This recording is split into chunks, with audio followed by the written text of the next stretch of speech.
போக மாட்டார். இந்த சுரேஷின் தளத்தை விட எந்த ஒரு டிக்டாக் தளத்துக்கும் அவர் போற டவுல இல்ல. இனி போகவே மாட்டார். எந்த தளத்துக்கும் அவர் வர்றதுக்கு இல்ல, சான்ஸ் இல்ல. அடிச்சே சொல்லி போட்டார். இனி ஒரு தளத்துக்கு நான் போற மாதிரி இல்ல. இதெல்லாம் நான் நிப்பேன் 2 ஓட்டு அணுமுறையில தயவு செய்து இதைத்தான் திரும்ப சொல்றேன். ஏன்னு சொன்னா இப்ப அவர் கேட்டவர் அவங்கள்ட்ட யாராவது நீங்க கொடுத்தாக்கள் தயவு சொல்லுங்க. அப்போ டாக்டர் உங்கள்ட்ட எனக்கு கொஞ்சம் காசு வேணும், எனக்கு கொஞ்சம் இது பெட்ரோல் அடிக்க வேணும், உடுப்பு போட வேணும், சாப்பிட வேணும், குட்டல் போகணும், யாராவது கேட்டேன்னு சொல்லுங்க. அப்போ அவர் கேட்டேன். நீங்களா தானே ஐயா கொடுத்தீங்க? அவர் கேட்டு கொடுத்தீங்களா? இல்லையே. ஒரு மனுஷன் கேட்காம நீங்கள் காசை கொடுத்து போட்டு டாக்டர் களவெடுத்து போட்டார். கடவுள் சுத்தி மாத்து பண்ணி போட்டார். இவ்வளவு லட்சத்தை வண்டி போட்டார், இவ்வளவு கோடியை வண்டி போட்டார், இவ்வளவு மில்லியனை வண்டி போட்டார். உதயம் இந்த மாதிரி ஒரு கயக்குறீங்க.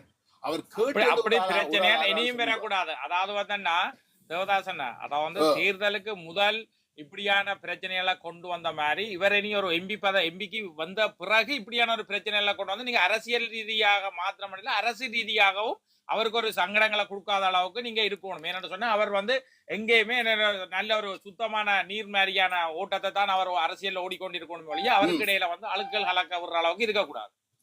அதான் எங்க நோக்கம். ஏன்னா நாங்க இதுக்காண்டி தானே இவ்வளவு கஷ்டப்படுறது, இவ்வளவு நின்று நாங்கள் ஒவ்வொருத்தருமே நின்று இதுல பாடுபடுற ஒவ்வொருத்தரும் ஒரு கதைக்கு சொல்றேன். இப்ப ஒரு கதைக்கு சொல்றேன். ரவுராமண்ணா கூட டாக்டர் காசு டாக்டர் கொடுக்காதீங்க, டாக்டர் கேட்பாரு கொடுக்காது ஒப்பி அதை கேட்டு உதாரண தளத்துக்கு சொல்லுங்க. அவர் கேட்டு 2 போட்டு கதை கேட்டு டாக்டர் எங்கள்கிட்ட கேட்டவர், எங்கள்கிட்ட இவ்வளவு அனுப்ப சொன்னவர், இந்த இதுதான் இதுக்கு ஒரு அவ்வளவு காசு அனுப்பு, 4 லட்சம் அனுப்புன்னு கேட்டு ஆறான ஒரு ஆள் சொல்லட்டும் பார்ப்போம். நீங்களா சேர்க்குறீங்க, நீங்களா செயல்படுறீங்க, நீங்களா கதைக்கிறீங்க, நீங்களா அனுப்பி போட்டு டாக்டர் களவெடுத்து போட்டாரு, எங்கள்கிட்ட சுத்தமாத்து பண்ணி போட்டாரு, எங்களை ஏமாத்தி போட்டாரு.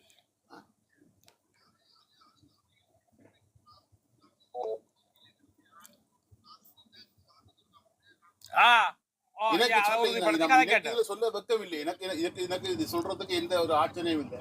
நான் கேட்டேன். நான் டாக்டர் 2-3 ரூபாய் கேட்டு அவர் மறுப்பை தான் தெரிஞ்சு 4 பேர் விஷயத்தை வச்சு 4 மாசமா ஓட்டி கொண்டிருக்காங்க. விடுப்போம் இல்ல 4 பேரும் உதவி செய்யாத ஆக்கள். அதான் பிரச்சனை. 4 பேரும் உதவி செய்யாத ஆக்கள் தான் இதை பற்றி கதைக்கிறது. நேற்று முந்தின நாள் காய்ச்ச இடத்துல இவ்வளவு காசு இருக்குதுவா சொன்னேன். ஆனா தேவை இல்லாம 19 வழக்க போட்டு வச்சுக்கிறாங்க. அந்த வழக்கு தான் எனக்கு ஞாபகமா போகும். அதை பற்றி பிரச்சனை இல்லை. தயவு செய்து என்ன சொல்லி என்ற பேரை சொல்லி யாருமே உங்க சேர்க்கணும்னு சொல்லி போடுங்க. நான் என்ன ஒன்று இதுல சொல்ல விரும்புறேன். இப்ப இந்த தளத்துல பேசலா பிரத்யேகமாக இந்த தளம் தான் சுரேஷுக்கோட பயணிக்கிறேன் அங்கீகாரத்தோட இருக்கிற ஆட்களாரும் வேறு இடங்கள்ல போய் நின்று கருத்தை சொல்லாதீங்கோ. நீங்கள் இந்த தளத்தின் அங்கீகாரத்தோட போய் வேறு இடத்துல நின்றீங்கன்னு சொன்னால் சுரேஷ் தளத்துல நின்று அர்ச்சனாண்டா தளத்துல நின்று இன்னார் இன்றைக்கு இன்ன கருத்து கிடைச்சவர். இன்றைக்கு நான் நாளைக்கு வேறொரு எக்ஸென்ற தளத்துல போனால் வை என்ற தளத்துக்கு போனால் என்னுடைய அங்கீகாரம் எப்படி என்றால் அர்ச்சனாண்டா அண்ணா கதைச்சவர். இப்ப நாளைக்கு சுரேஷ் அண்ணன் இன்னொரு தளத்துக்கு போனார் என்றால் சுரேஷ் அர்ச்சனா இந்த தளம் நடத்துறவர் அவர் கதைச்சவர். அப்ப எங்களுக்கு ஒரு பெரிய பொறுப்பு இருக்குது. நாங்கள் தேவையற்ற இடங்கள்ல போய் தேவையில்லாமல் யாரையாவது நியாயப்படுத்தவும் நிரூபிக்கணும்னு சொல்லி எந்த ஒரு விஷயத்துக்கும் இந்த தளத்துல பயணிக்கிறாரும் போயிடாதேங்கோ. இது என்னுடைய தாழ்மையான வேண்டுகோள். என்ன பிரச்சனை என்றாலும் யாரையாவது இங்க கூப்பிடுங்கோ, இங்க வச்சு கதைப்போம். அவை இந்த இடங்கள்ல போய் ஏற வேணும், கதைக்க வேணும், அவைக்கு ஒரு அங்கீகாரத்தை கொடுப்போம் நினைச்சீங்கன்னு சொன்னால் உங்களுடைய அங்கீகாரங்கள் இல்லாம போயிடும்.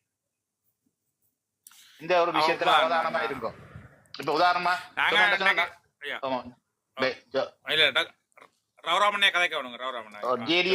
எக்ஸாம்பிள் உதாரணம் ஜேடிஎல் அண்ணன் சொன்னா ஜேடிஎல் அண்ணன் சுரேஷ் நிர்வாகத்துக்கு ஒரு குறிப்பிட்ட ஒரு அங்கத்துவத்துல இருக்கிற. அப்ப ஜேடிஎல் அண்ணாவை இன்னொரு இடத்துல கதைச்சார் என்றால் அது எப்படி பார்க்கப்படும் சொன்னா சுரேஷ் இந்த தளம் போய் கதைச்ச மாதிரி தான் பார்க்கப்படும். அதை மட்டும் ஞாபகத்துல வச்சிருந்தீங்களா சரிப்பா. அதுக்காக இதுல நிக்கிற 150 பேரையும் நான் அங்கேயே போகணும்னு சொல்லல. இந்த இடத்துக்குரிய தனித்துவத்தோடு இருக்கிறவ அந்த விஷயத்த மட்டும் கொஞ்சம் அவதானமா பார்த்து கொள்ளுங்கன்றது என்னுடைய தாழ்மையான விண்ணப்பம். தொடர்ந்து கதை. ஆமாமா